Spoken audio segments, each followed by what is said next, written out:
Boy, you can always count on white folks showing us exactly who they are. Now, we've always known who Megyn Kelly is. When she made her comment on Fox News that Santa Claus was and is always white, when she made her blackface comment, not seeing anything wrong with that on NBC Today Show. We all knew that. Well, since she got her independent show, she got paid $69 million after she got fired at NBC, launched her own show, and oh my God, Sirius XM Radio signed her to a new deal. She's launched a media company. Oh man, she's a darling of the right, and she is going as hardcore right as she possibly can, white and right. She did an interview with Tucker Carlson. They were talking about Nick Fuentes, the self-acknowledged racist, white supremacist, anti-Semitic individual, misogynist. What the hell else we want to call him? This is the guy who Kanye West took to Mar-a-Lago to have lunch with Donald Trump. Yep, Trump had lunch with him. This is the guy who the CEO of the Heritage Foundation said, we got to have this kind of person in the party. So listen to what Megyn said to Tucker Carlson.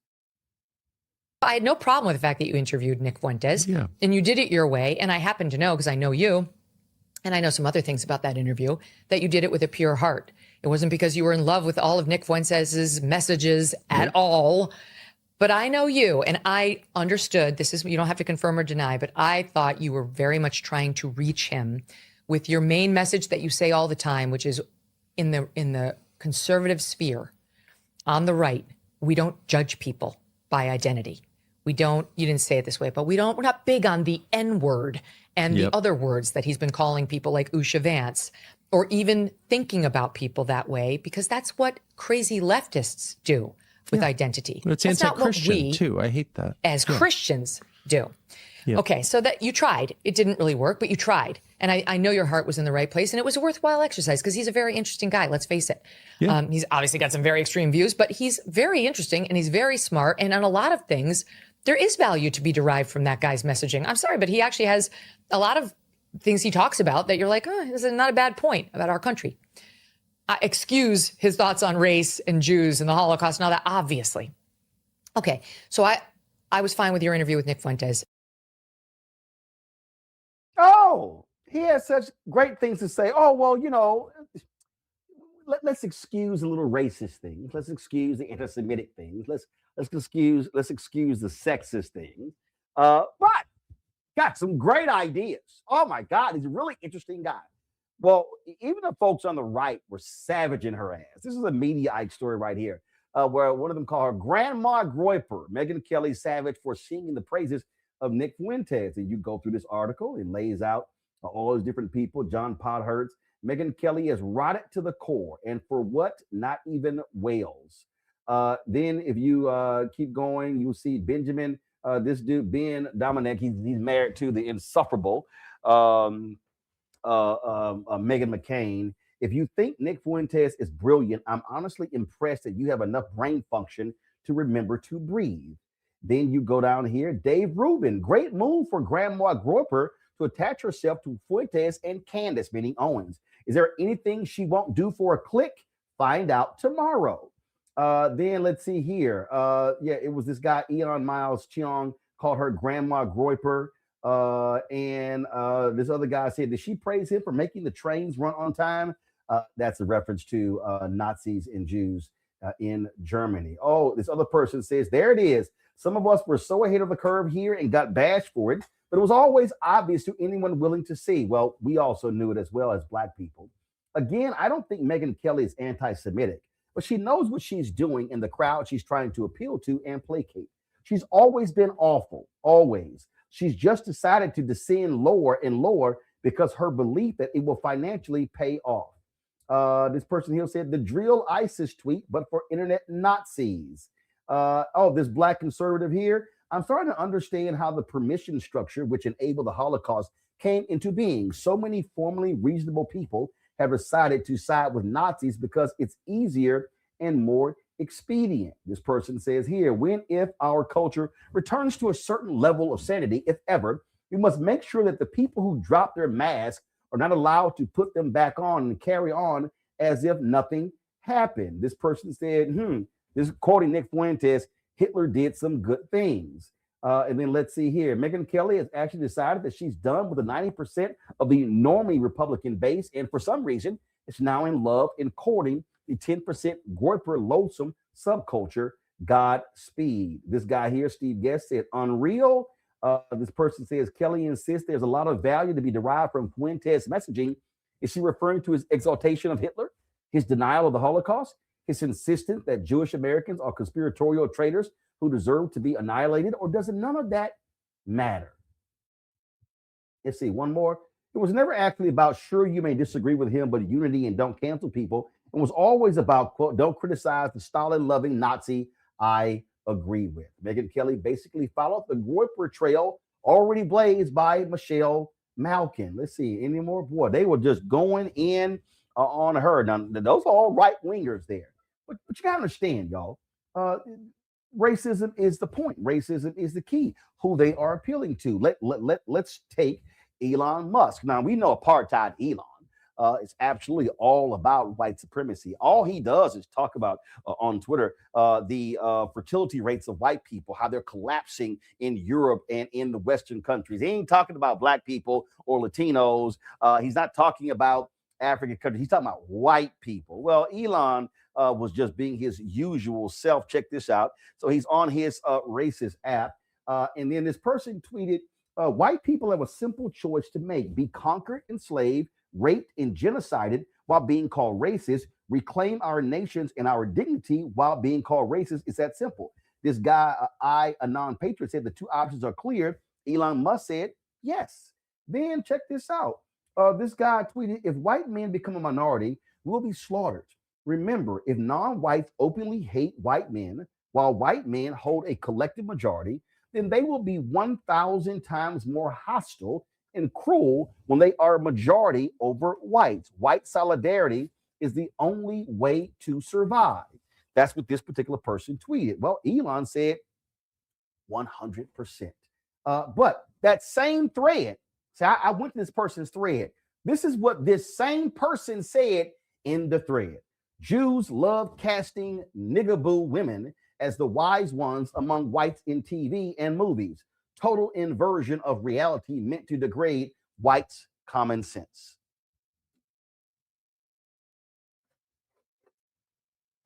Did I not tell y'all this 4 years ago? What did I say? White fear, how the browning of America is making white folks lose their minds. See, here's the deal. This is the reality. And Pat Buchanan actually said this, that absolute racist. He said it 2 or 3 decades ago. And if you read Mitch Landrieu's book, and in fact, I did an interview with Mitch Landrieu. We're going to pull that clip where we talked about it. Mitch Landrieu put in his book, and he said, so Pat Buchanan said that, oh, if they become the majority, they're going to do to us what we did to them. Mitch Landrieu wrote, white people, they're not going to do to us what we did to them because black people have more humanity and they're far more Christian than we are. What you have to understand with this Megyn Kelly move, what Elon is doing, you have to ask, why are they appealing so hardcore to whiteness? Well, that's what Trump did the moment he descended those escalators. He was pressing the buttons of whiteness. He was understanding white fear. And so let's blame blacks. Let's blame Latinos. Let's blame these African immigrants. Oh my God, let's blame the Jews. Let's blame all these different, because this is what the Republican Party needs. And this is why Megyn Kelly is saying this about Nick Fuentes. This is why Tucker Carlson sat down with him. This is why the head of the Heritage Foundation, the people behind Project 2025, embracing Nick Fuentes, because Nick Fuentes appeals to young white men. These are the young white men who feel discarded. These are the young white men who feel that DEI has took their place in society. And so they know that if they want to be able to win in the future, they've got to have young white men who are racially polarized to keep voting their way. That's what's going on. And so you get young white men, you get white women, and you get them voting at higher rates. And if white people are voting at higher rates, and black people are voting at lower rates, and Latinos are voting at lower rates, and then now you've got voter suppression, all these things going in, they say if fewer people vote, then we know we can win. But this is not new. This has long been their strategy. Because, folks, if you understand history, and we've discussed this on the show before, that was a point when the Southern Baptist Convention did not oppose abortion. In fact, they passed a resolution that was pro-choice. But see, they were appealing to racism to get those Southern evangelicals to vote against their own interests and vote against black people. But then all of a sudden, damn, the Jim Crow thing really wasn't working as well as it was. And so that's when they flipped Paul Weyrich. They flipped to, let's make abortion the issue. But the undercurrent of these Southern evangelicals is still racism. So whiteness has always prevailed. So when Megyn Kelly goes, oh, we don't do like those leftists and look at people. Yes, you do. Oh, yes, you do. Y'all look at color. Y'all look at gender. And Megyn, you a liar. And Tucker, you a liar as well. Yes, y'all do. Because you know who gave us the goods? Lee Atwater. Remember when those audio tapes were revealed and Lee Atwater said, yeah, we can't use the N-word. We can't use those things like we used to. So we can use other phrases that say the exact same thing and appeal to our voters in the same way. We just can't say nigger. We just can't say colored. We don't have the separate water fountains. Oh, but there are phrases we can use, such as, this is not Lee Atwater, but this is essentially Lee Atwater 2.0. If we just say woke, if we say CRT, if we say DEI, same meaning, same goal, different words. So it's no shock that we're seeing what we're seeing. And we're seeing the racists being who they are. Stephen Miller, white supremacist. I don't care what his wife says. He's a nutcase too. It's about race. And what I've been telling y'all, they want to defund Black America. They want to go after everything. So when you have one of these truly confused Negroes walking around in a MAGA hat, trumpeting Trump, do understand we've always had confused Negroes. Remember, we had folks on plantations who told massa when Black folks were trying to run away. We had Black people who were informing and snitching on Black people to the FBI and COINTELPRO. We've always had Negroes like that, and it still exists. But you know what happens? They all get their Negro wake-up call. Ask Vivek Ramaswamy. Oh, he's gotten his brown skin wake-up call with the racism he's endured running for governor of Ohio. And speaking, who wants to take him out? Who literally said, let's support the white Democratic candidate over Ramaswamy? Nick Fuentes. See, even the Republican Party's coloreds get their colored wake-up call. Let's go to my panel. Greg, I'll start with you.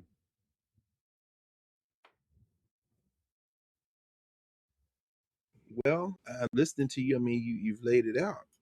You've laid it out. And even as we get news from Ohio that little naughty white nationalist Mike DeWine has endorsed Ramaswamy, we understand that the floating signifier in all this, as you have said, is race. You know, it's interesting.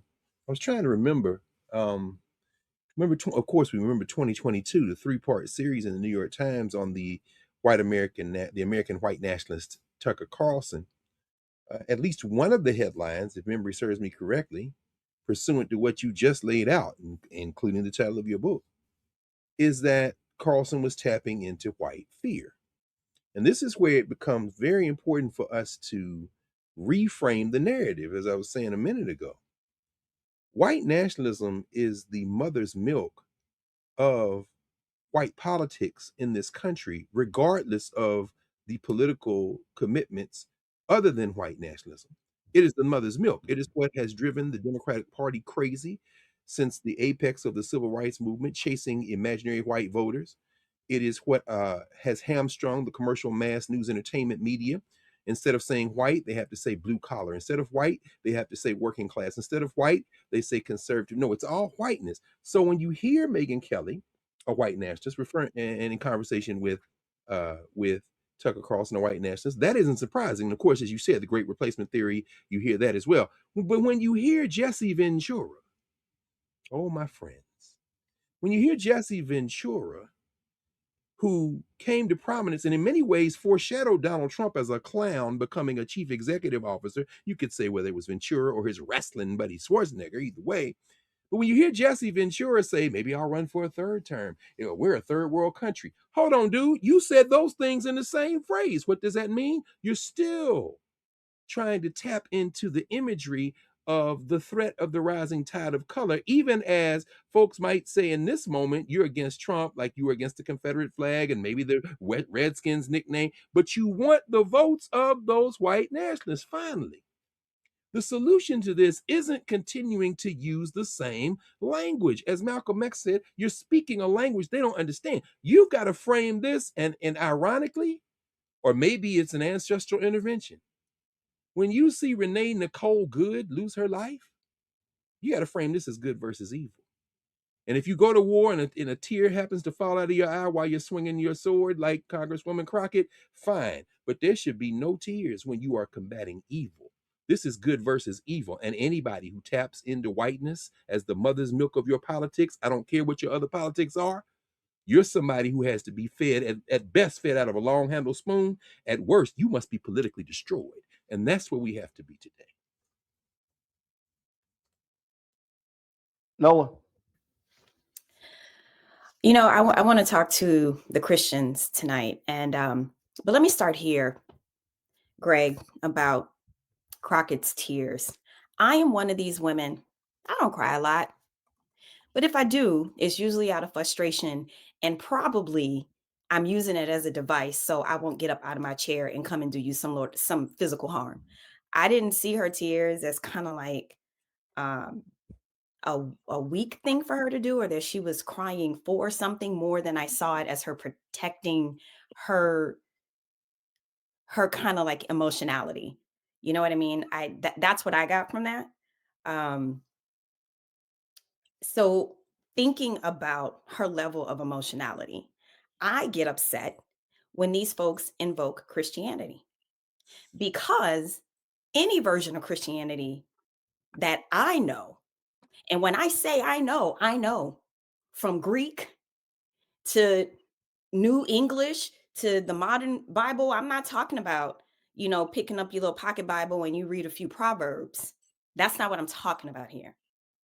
When I hear these people invoke Christianity, when I hear them wrap their racism light, their casual racism in the cloak of Jesus, that bothers me. When they themselves do not even want to confront the fact that we are talking about a brown man from the Middle East, because they have completely erased the reality of his actual lived life, that was dedicated to the poor. Let's not forget that. That is what Reverend Barber always reminds us of. So every single time when I hear one of these racists wrap this in a Christian cloth, I get angry. I get offended, and every single Christian should. Mm-hmm. Racy. Well, I'll just say this, that these white racists are boring, they're redundant. It's very, very played out. I'm actually sick of them. I don't know how it's entertaining. They got the same script over and over again. These racists are going to be evil. They're going to rape, plunder, and pillage regardless. So if they want to sit up there and try to act like they're doing it because they're scared, that's bullshit. But if they are in fact scared, as they are empowered, as they are again pillaging and plundering the world, then good. Because you should not be allowed to sleep well. You should not be allowed to have an easy spirit doing the kind of demonic evil that they're doing. Regardless of your power structure, you should not be able to go about your day without looking over your shoulder as some of these fuckers are living in military housing. Good. That means that they are not comfortable. And that's the one small consolation in it. Now, they don't get a cookie for not being comfortable. They shouldn't be comfortable. But I'm actually happy to hear that even amongst all of the carnage that they caused, that it still ain't sitting right with them. Because I tell you what, if I had money like Elon, I would be fucking chilling. You wouldn't have a little bit of distress in my voice ever at any point. I wouldn't be retweeting no bullshit. I would be out somewhere meditating, popping bottles on a yacht somewhere, minding my fucking business, feeding the homeless. So the amount of distress that these people feel on a day-to-day basis is the only consolation that we have for the fact that they are depraved demons, barbarians that we are forced to coexist with on this world.